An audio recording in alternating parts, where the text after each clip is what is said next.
membaharui di dalam setiap pribadi kami, iman kami. Apapun keberadaan kami Tuhan, apapun permasalahan kami Bapa, kami percaya Tuhan bahwa firman-Mu yang menjadi kekuatan bagi setiap kami Bapa.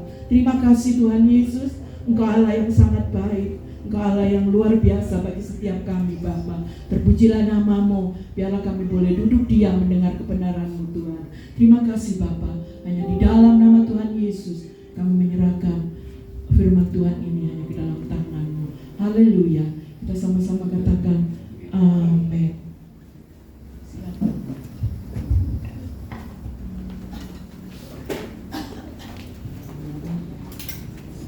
Terima kasih Ibu Emi yang telah membawa kita dalam hadirat Tuhan. Bapak Ibu Saudara sekalian, apa kabarnya pada pagi hari ini? Luar biasa ya. Kita sudah masuk yang ber-ber ya, sudah musim hujan juga. Hari ini hati-hati menjaga kesehatan supaya kita semua bisa ikut Natal tanggal 25 Desember dengan sehat. Amin. Tuhan, saya dapat percayaan kembali dari Bapak Gembala untuk memberitakan kebenaran firman Tuhan. Mari kita belajar bersama ya. Kita pagi hari ini masuk ke bulan November, minggu yang kedua, dan sesuai dengan tema yang ada di depan Bapak Ibu Saudara sekalian yang mengatakan adalah tidak usah takut akan kegelapan malam ya. Saya coba mengutip juga dari New King James Version bahwa kegelapan ini diterjemahkan ke teror ya. Ini malam ini untuk beberapa orang adalah teror.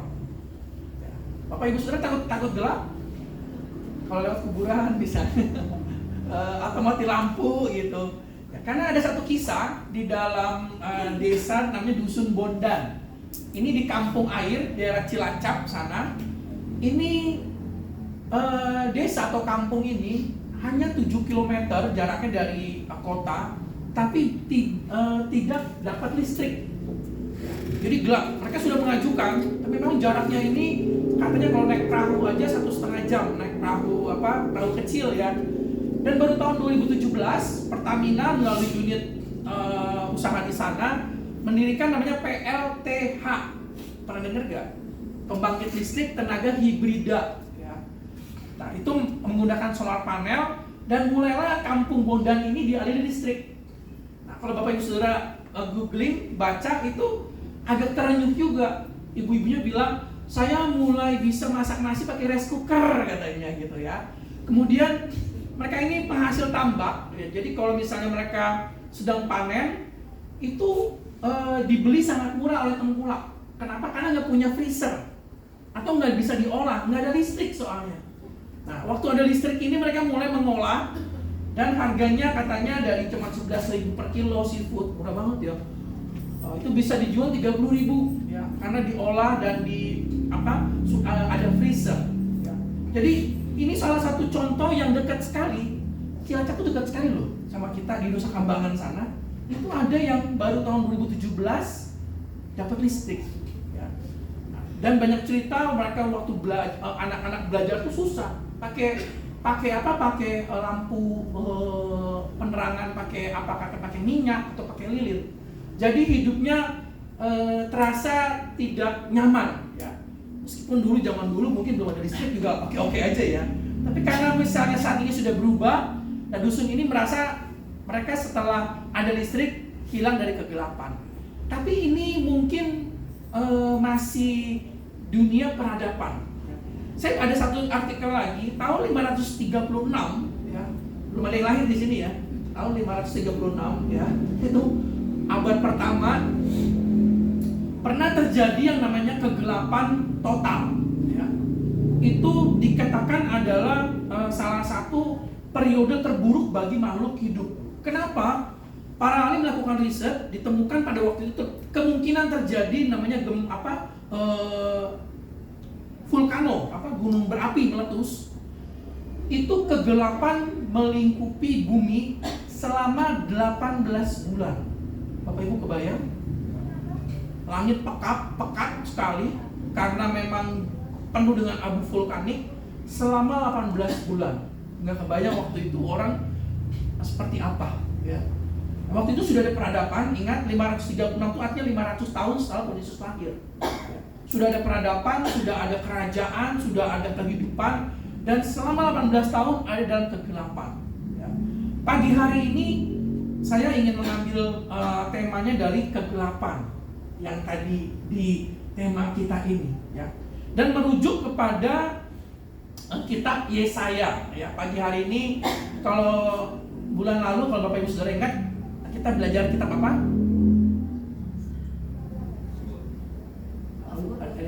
Saya eksposisi kitab tentang romansa. Ingat Kidung Agung, ya. Setelah Kidung Agung Yesaya, ya. Ini memang pembacaan rutin saya sampai di Yesaya, dan saya lihat di sini banyak sekali hal yang bisa kita pelajari bersama. Bapak Ibu Saudara siap semua? Oke, ya. Kitab Yesaya, ini ada orangnya, mana orangnya Yesaya? Yesaya. Itu di dalam bahasa asli Ibrani Yesayahu, ya, Yesayahu. Ini adalah suatu nama yang artinya ini sama seperti Tuhan Yesus, sama seperti Yesus, ya. Yesa itu adalah keselamatan, Yahu itu adalah Allah. Jadi keselamatan dari Allah. Yesa Yahu, tapi disingkat Yesaya, ya. Jadi Yesaya ini artinya berat ini, ya. Mesti membawa keselamatan bagi umat manusia. Tahu bahwa Wijaya waktu ngasih nama ini tahu gak nih artinya, ya? Ini adalah namanya sama seperti Yosua, Yesus, Yesaya, ya. Artinya tadi itu keselamatan yang diberikan oleh Allah. Kalau Bapak Ibu Saudara perhatikan, kitab Yesaya ini terdiri dari 66 pasal, ya. Dan dibagi dua, ayat 1 sampai 39, lalu 40 tuh bagian kedua, ya. Dan tidak secara kebetulan Alkitab kita jumlahnya berapa? 66 kitab. Perjanjian Lama terdiri dari 39 kitab. Perjanjian barunya berapa? 27. Total 66. Dan di dalam Yesaya, kalau saya baca literatur, ini kalau Bapak Ibu Saudara tertarik, ya, ini seperti Alkitab itu dipadatin jadi satu kitab Yesaya ini. Dan sekali lagi tidak secara kebetulan, bagian pertama dari kitab Yesaya ini menceritakan tentang hukuman Allah, tentang kegelapan, ya. Pasal 1 sampai 39. Perjanjian Lama kalau kita bilang. Nah, masuk pasal ke-40 itu perjanjian baru tentang janji, ya. Apakah Bapak Ibu Saudara memperhatikan kalau Bapak Ibu Saudara baca Yesaya itu, kalau boleh saya katakan, adalah kitab favorit Tuhan Yesus. Wah, tertarik ya? Inilah kitab favorit Tuhan Yesus. Kok bisa begitu? Kenapa? Dalam khotbahnya Tuhan Yesus seringkali mengutip ayat-ayat dalam kitab Yesaya. Ingat, kitab Yesaya masuk dalam kitab Tanakh, ya, itu kitabnya bangsa Yahudi, ya. Itu hanya perjanjian lama saja mereka, tidak ada perjanjian baru. Dan Tuhan Yesus sangat menyukai kitab ini, sehingga kalau Bapak Ibu Saudara baca dan menemukan beberapa ayat, itu akan sangat familiar, ya. Saya kutip beberapa, ya, tidak ada di slide. Yesaya 61, Roh Allah ada padaku, oleh karena Tuhan telah mengurapi aku, ya. Ini sudah bicara Roh Kudus dari kitab Yesaya, ya. Yesaya pasal yang ke-6, dengarlah sungguh-sungguh, mengerti jangan. Tuhan Yesus dalam pengajarannya sering menggunakan perumpamaan. Kenapa? Tuhan Yesus tahu bangsa Israel pada waktu disampaikan firman Tuhan, kadang-kadang hatinya degil dan dia tidak mau memahami, tidak mau mengerti, tidak mau peduli, sehingga Tuhan Yesus menggunakan perumpamaan, ya. Yesaya 29, bangsa ini datang mendekat dengan mulutnya dan memuliakan aku dengan bibirnya, padahal hatinya menjauh daripadaku. Familiar bukan? Ucapan-ucapan Tuhan Yesus mengutip tentang kemunafikan orang-orang Farisi, orang-orang Saduki, ya. Kemudian ada lagi yang Yesaya 56, rumahku akan disebut rumah doa bagi segala bangsa. Ingat, ini keuangan juga bawakan, pakai cambuk, diusir para pedagang di bait Allah. Cintaku akan rumahmu menghanguskan aku. Ini dikutipan dari Yesaya. Kemudian Yesaya 53, tetapi sesungguhnya penyakit kita lah yang ditanggungnya dan kesengsaraan kita yang dipikulnya. Ya. Tentang Tuhan Yesus. Jadi ini kitab yang sekali lagi kita favorit Tuhan Yesus. Ya. Bapak Ibu Saudara tertarik untuk membaca ulang kitab Yesaya? Nah, mari kita masuk lebih jauh. Pada bagian pertama dari kitab Yesaya, sekali lagi tema pagi hari ini tentang kegelapan, ya, eksposisi dari kitab Yesaya. Pada bagian pertama, ini kalau boleh saya kasih prolog dulu ya, supaya kita bisa mengikuti dengan baik. Yesaya ini adalah nabi di zaman raja-raja, dari zaman Raja Usia sampai Raja Manasye, ya. Dari Usia sampai Manasye. Jadi dia ada mengalami sekitar 5 raja. Ya. Yesaya sendiri adalah seorang bangsawan. Ya. Dia lahir di istana, hidup di istana, dan dia besar di lingkungan pengadilan. Ya. Karena raja itu sama dia, Raja Usia itu sepupunya. Waktu Raja Usia meninggal, mati, Yesaya terpanggil di dalam bait suci. Ya, terkenalah ayat, kalau di Bapak Ibu Saudara perhatikan ayat pasal yang ke-6, Tuhan bilang, siapakah yang akan kuutus? Ya, Yesaya 6 ayatnya yang ke-8. Lalu aku mendengar suara Tuhan berkata, siapakah yang akan kuutus dan siapakah yang mau pergi untuk kita? Sahutku, kata Yesaya, ini aku, utuslah aku. Ya. Yesaya dipanggil pada usia 25 tahun. Dan dia berkarya selama 40 tahun. Yesaya ini. Dan Bapak Ibu Saudara tahu, selama Yesaya memberitakan kebenaran firman Tuhan tentang ucapan Allah, bangsa Israel tidak pernah bertobat di zamannya Yesaya. Bayangkan, berkhotbah selama 40 tahun, Yesaya tidak melihat sedikit pun perubahan di bangsa Israel. Betapa hatinya hancur. Bapak Ibu Saudara, kebayang? Jadi penginjil 40 tahun, tapi nggak ada satupun, saya nggak ada satupun ya, tapi impactnya itu nggak kerasa untuk bangsa Israel pada waktu itu. Dia hadir pada zaman Raja Usia, lalu Raja Yotam, Raja Ahaz, Hizkia, dan Manasye. Dan terakhir di akhir masa hidupnya di usia tua, Raja Manasye sangat tidak suka, benci sama Yesaya. Bahkan Yesaya disuruh tidak boleh ngomong. Dan dia mulai menulis. Dan di kitab itu ada di pangkuan Bapak Ibu Saudara sekalian di Alkitab.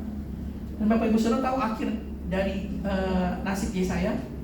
Akhirnya Manasye sudah nggak tahan lagi dengan Yesaya.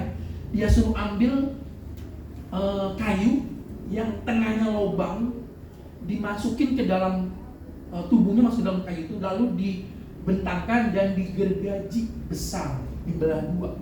Yesaya, ya, ada di dalam Ibrani. Yesaya mati dengan digergaji jadi dua. Yesaya. Itulah akhir tragis penginjil yang merupakan kita bilang nabi besar di Perjanjian Lama. Kebayang ya situasinya ya. Dan Yesaya dia dapat tugas berat. Kenapa? Dia harus menceritakan hukuman yang harus dialami oleh bangsa Israel, bangsa Yehuda pada waktu itu. Bayangkan khotbahnya tentang hukuman dari pasal 1 sampai pasal 39. Bapak Ibu saya bisa membayangkan sedikit saja, sebentar saja. Seorang penginjil yang kalau khotbah itu, kamu tuh akan dihukum, kamu tuh akan dibuang, kamu tuh akan dimusnahkan, kamu tuh akan seperti itu selama masa hidupnya. Dan tapi semua nubuatan Yesaya, karena dia memang nabi pilihan Tuhan, itu terjadi. Ya. Suatu kali Hizkia, ini salah satu raja yang dibahas lengkap tuh di Yesaya itu adalah Hizkia. Hanya Hizkia saja. Hizkia waktu itu, Bapak Ibu Saudara ingat cerita sekolah minggu, sakit, berdoa, dan dikasih umur berapa tahun? 15 tahun, perpanjangan extend. Nah, suatu kali Hizkia ini kedatangan seorang pegawai kerajaan kecil pada waktu itu, kerajaan Babel, datang nganterin surat dari Raja Babel yang waktu itu kecil sekali, karena Hizkia merasa ini raja dari jauh mau datang terus menanyakan kabarnya. apakah kamu sehat, seperti itu. Dia sangat happy dong, karena waktu itu Hizkia sangat kuat sekali, ya, sangat kuat sekali. Apa yang dilakukan Hizkia? Karena dia happy, pengawal atau pegawai dari Raja Babel ini dikasih keliling istananya, rumah Tuhan yang ada dari emas, perak itu yang yang sangat megah itu. Dia menunjukkan harta dari kerajaan Yehuda pada waktu itu, ibu kotanya Yerusalem. Lalu Yesaya datang, dia tegur Hizkia, apa yang kamu lakukan? Aku tunjukkan kekayaan dari kerajaan. Yesaya bilang, kamu bodoh, katanya. Yang kamu tunjukkan suatu saat akan diambil oleh bangsa Babel. Hizkia bilang, ya terpujilah Tuhan, semuanya, karena itu nggak terjadi dalam zaman dia. Dan benar kita tahu bersama, ya, di tahun sekitar 780 sebelum Masehi, bangsa Babel datang dan menyerang, mengambil alih, bahkan membuang bangsa Israel. Ini salah penubuatan Yesaya yang terjadi. Kita masuk lebih jauh, ya, lebih dalam lagi. Pada bagian pertama, ya, ini saya mengutip tentang kegelapan. Yesaya, saya ambil 3 poin. Kegelapan sebagai simbol penghakiman. Jadi hati-hati. Kalau kita hidup dalam kegelapan, ini bisa diartikan banyak hal, ya. Kegelapan, apakah ini merupakan lambang atau simbol atau memang penghakiman dari Tuhan, ya. Ada di slide, saya tidak baca detail karena waktu. Kedua adalah kegelapan akibat kebutaan rohani. Jangan-jangan kita hidup dalam kegelapan karena rohani kita buta. Kita mudah tersinggung dengan firman Tuhan. Kita tidak mau dibangun oleh firman Tuhan. Bapak Ibu Saudara tahu, dan ini saya sempat bawakan di doa Zoom, ya. Saya ulangi kalau boleh sekali lagi. Firman Tuhan tidak hanya memiliki efek untuk kita dihidupkan atau dimenangkan atau kita diselamatkan atau kita dihiburkan, tapi ada satu efek lain. Firman Tuhan bisa merubah orang semakin keras, semakin jauh dari Tuhan. Firman Tuhan bisa membuat orang makan murtad kepada Tuhan. Ini yang saya juga agak shock juga. Kenapa? Tadi saya baca ayat Yesaya 6 ayat yang ke-8. Orang berhenti sampai di situ. Ini aku Tuhan, utuslah aku. Lalu Tuhan jawab. Izinkan saya baca pasalnya ke-9. Ya, saya yang ke-6, ya. Ini saya baca di TB2, ya. Jadi ini kalau yang Bapak Ibu Saudara belum, agak berbeda sedikit mungkin. Kemudian firman-Nya, pergilah dan katakanlah kepada bangsa ini, dengarlah sungguh-sungguh, tetapi kamu tidak akan mengerti. Ngeri, ya. Lihatlah sungguh-sungguh, tetapi kamu tidak akan memahami.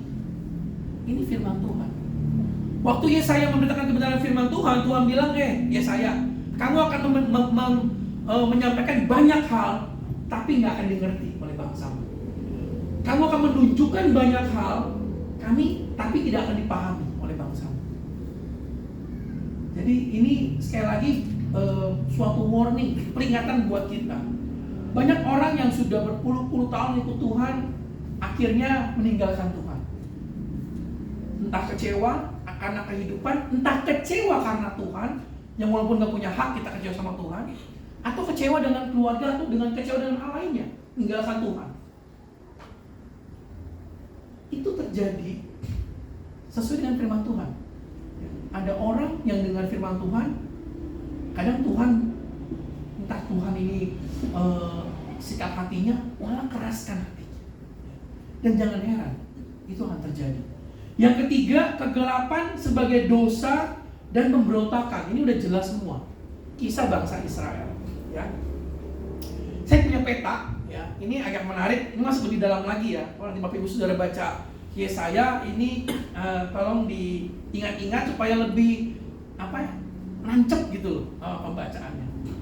Yang biru ini adalah kerajaan Israel, 10 suku di utara. Yang warna orange itu, orange apa kuning ini, ya? Kuning ya, tua. Ini kerajaan Yehuda di selatan. pada waktu zaman Yesaya, Tuhan menggunakan bangsa-bangsa kecil sekeliling Israel Yehuda untuk menghukum bangsa Israel atau bangsa Yehuda. Kalau enggak nurut, ya kalau kita orang tua, kalau enggak nurut hukumannya pertama apa? Dijewer, ya kan? Didenda, harusnya nggak boleh main gitu kan. Nah ini kita sebagai orang tua. Tuhan gunakan seperti bangsa-bangsa Moab, Amon, lalu suku-suku Arab, Filistin, ya di atas di utara ada namanya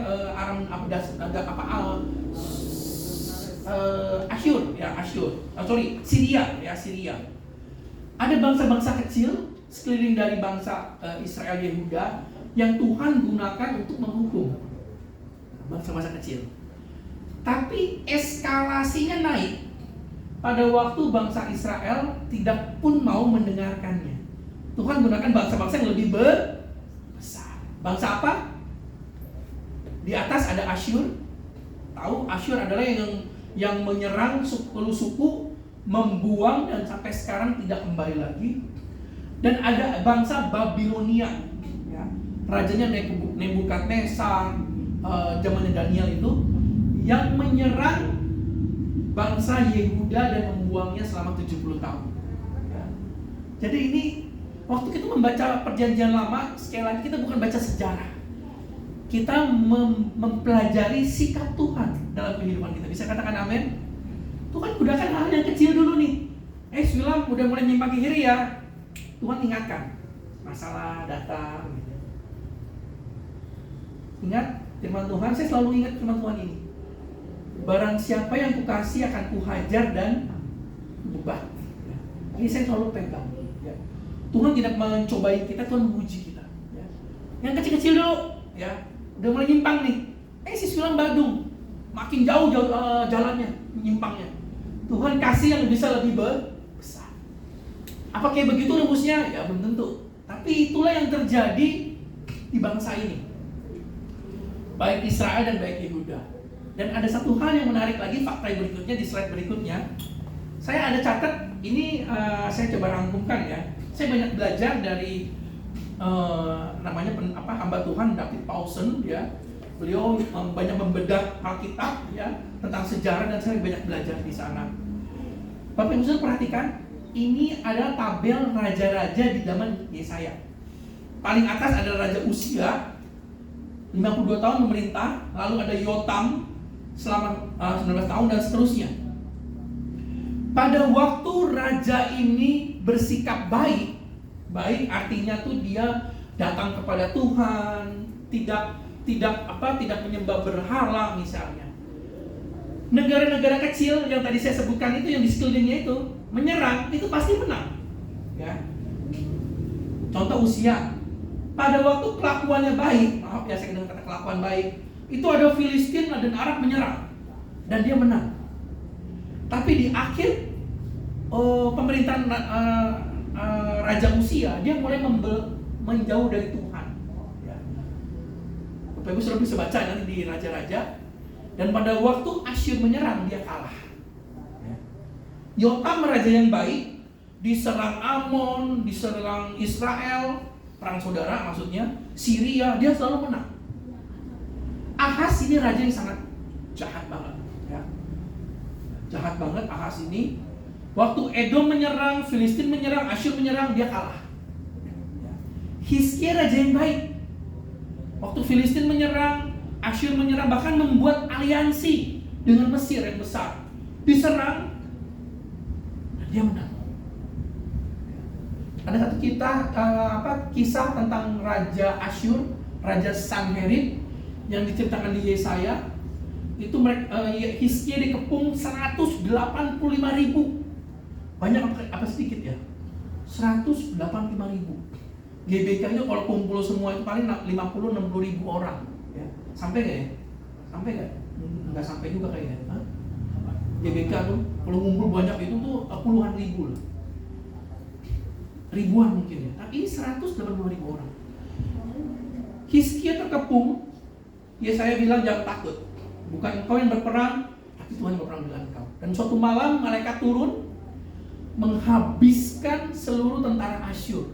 185.000 orang jadi mayat, ya, bergeletakan di depan gerbang Yerusalem. Ya, Tuhan yang berperang. Ini ada di kisah Hizkia. Manasye, raja yang sangat buruk sekali. Dia penyembah berhala, penyembah Molok atau dewa setan. Waktu diserang Asyur, dia kalah. Sepanjang masa hidupnya Manasye itu selalu kalah. Ya. Bapak Ibu Saudara mulai mengerti tentang Tuhan kita. Ini sekali lagi, waktu kita baca perjanjian lama, ini saya ulangin sekali lagi, kita mulai belajar sikap Tuhan itu seperti apa sih dalam kehidupan kita. Ya. Pada bagian kedua, ini bagian yang sangat sukacita. Ya. Pasal 40 sampai 66, saya ada kutip satu ayat, Yesaya 49 ayat yang ke-8. Ya, ini saya bacakan ya. Buat kita semua demikian firman Tuhan. Beginilah firman Tuhan, pada waktu aku berkenan, aku akan menjawab engkau.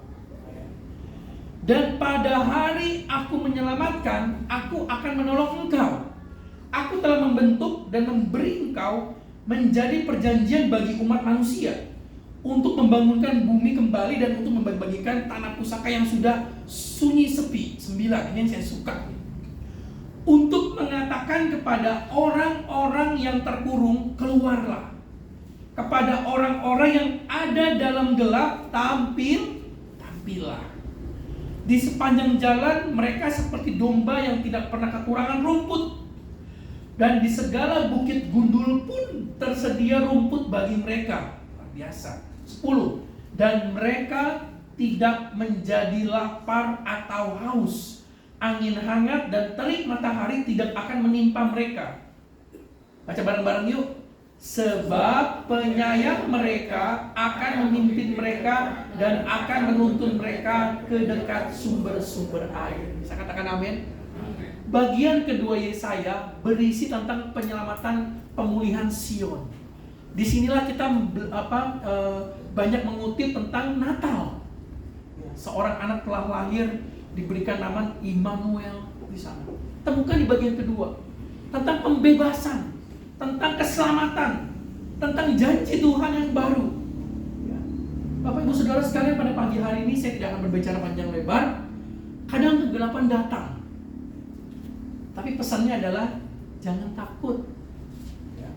Saya ada tutup dengan satu foto, semoga jelas ya di TV. Ada seorang fotografer namanya Colin, ya, Thierry Cohen. Cohen ini dia memotret foto-foto yang keren di seluruh dunia. Ada San Francisco, ada ini saya kutip yang Paris, Hong Kong, Tokyo dan Shanghai. Ya. Dari 3 kota ini saya pilih dari foto-fotonya Cohen. Saya sudah pernah ketiga kotanya, ya, puji Tuhan. Saya pernah di Hong Kong, pernah ke Tokyo, pernah ke Shanghai. Paris saya masukkan, Tuhan, saya berdoa someday saya masuk ke Eropa, ya kayak Cimili ya tahun lalu. Pengen melihat menjejakkan kaki di negara Eropa, pengen juga ya. Cohen dia memotret kota-kota ini yang sangat indah ini, dicatat terusnya. Dicatatnya tentang waktunya, sudutnya, lintangnya, bujurnya ya. Lalu dia menghitung pada waktu langit itu kan kotanya diem, langitnya yang berubah kan. Nah, lalu dia menghitung ini kota yang menerangi Shanghai misalnya, ya, itu pindahnya kemana? Ditemukan tuh ada di namanya di Mojave, di Sahara, Gurun Atacama. Dan dia foto lagi langitnya, cekrek gitu ya. Tapi nangkap maksud saya? Fotonya difoto itu gelap karena banyak polusi, nggak kelihatan bintangnya. Lalu langit yang sama itu pindah ke gurun yang tidak ada lampu dan dia foto lagi, cekrek, dan digabungkan fotonya. Kotanya kota yang indah, langitnya langit yang di gurun. Hasilnya seperti ini. Boleh di zoom nggak Erlan? Satu aja, terserah yang mana. Yang mau Erlan pergi ke mana? Kota mana? Oh ya, mau ke Shanghai, mau nyusul pokoknya. Oke. Perhatikan. Itu kota Shanghai dibikin mati semua lampunya sama si Cohen, dan langitnya dikasih langit yang dia tangkap di gurun. Indahnya seperti ini. Apa yang mau saya sampaikan? dalam kegelapan tetap ada keindahan tuh Tuhan. Bisa katakan amin? Walaupun dalam kegelapan yang sangat gelap, ya, tidak ada lagi cahaya. Dia bilang ini gara-gara polusi cahaya, ya. Kota-kota ini membuat langit menjadi polusi dengan cahaya. Di dalam kegelapan yang sangat gelap, tidak ada lampu sedikit pun. Kita lihat, hanya ada cahaya bulan sedikit. Ada keindahan bintang-bintang dari Tuhan dalam kehidupan kita. Ini yang mau saya sampaikan pada pagi hari ini, ya. Kegelapan mungkin datang, mungkin saat ini sedang kita alami, gereja kita hadapi saat ini, ya. Dengan pertumbuhan kita semakin agak prihatin juga, semakin banyak musik-musik yang kosong, ya. Natal semakin dekat, tapi antusias jemaat ini kayaknya masih kurang nih, ya, untuk datang ke dalam rumah Tuhan. Tapi pelayan Tuhan mari, tidak sedikit pun kita mundur semangat kita, amin. Karena kita layanin Allah yang besar, Allah yang bisa bercahaya dengan indahnya meskipun dalam kegelapan malam. Ini dapat saya sampaikan pada pagi hari ini. Mari Bapak Ibu Saudara sekalian, firman Tuhan selalu baru dalam kehidupan kita. Dan semoga pada pagi hari ini saya diberkati pada waktu menyiapkan renungan ini, kita boleh mengerti, Tuhan, jangan biarkan firman-Mu justru mengeraskan hatiku atau menjauhkanku dari Tuhan, ya. Karena makanan itu bukan makanan bayi lagi, dikatakan makanan yang keras, ya. Pak Juari pernah menyampaikan hal ini, ya. Makanan yang keras, makanan yang memang untuk orang dewasa. Apakah makanan ini bisa membuat kita semakin sakit perut, atau justru nutrisinya yang semakin banyak itu bisa menguatkan tubuh kita? Kita berharap kita semakin kuat di dalam Tuhan, dan kita berharap kita semakin dekat dengan Tuhan, semakin mengerti Tuhan. Mari tim musik, tim pelayan, Tuhan, aku punya Tuhan yang besar. Nyanyikan pujian ini, live-nya saja, dan kita akan berdoa. Haleluya Tuhan Yesus. Terima kasih Tuhan. Terima kasih Tuhan. Tempat Bapak Ibu Saudara duduk, mari tundukkan kepala kita. Ini lagu yang kita sudah hafal, lagu yang sangat memberkati kita. Aku punya Tuhan yang besar, lebih besar dari masalah kegelapan kita.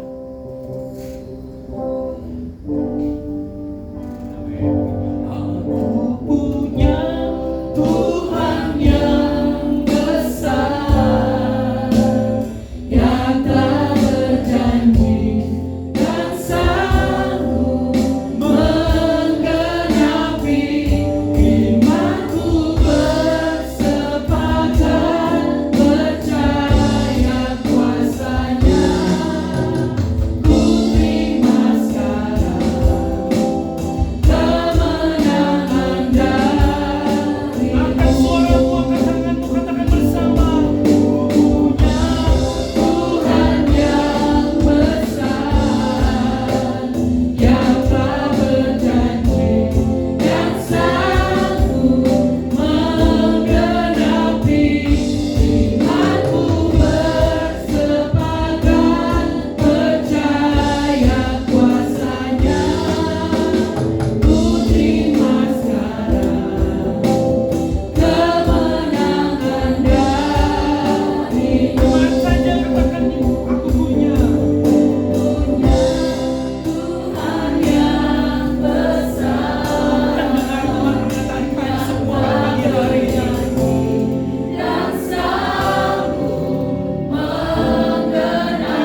belajar bersama.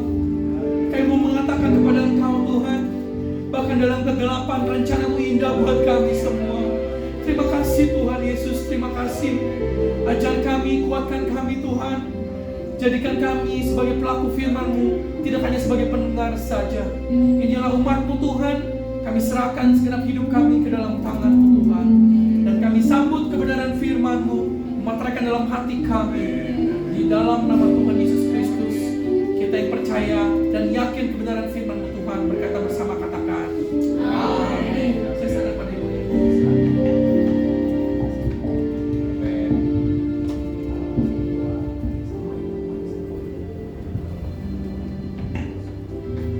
Sebelum kita tutup ibadah kita pada pagi hari ini, kita mau doa syafaat dan dibawakan oleh Bapak Wijaya. Silakan Pak.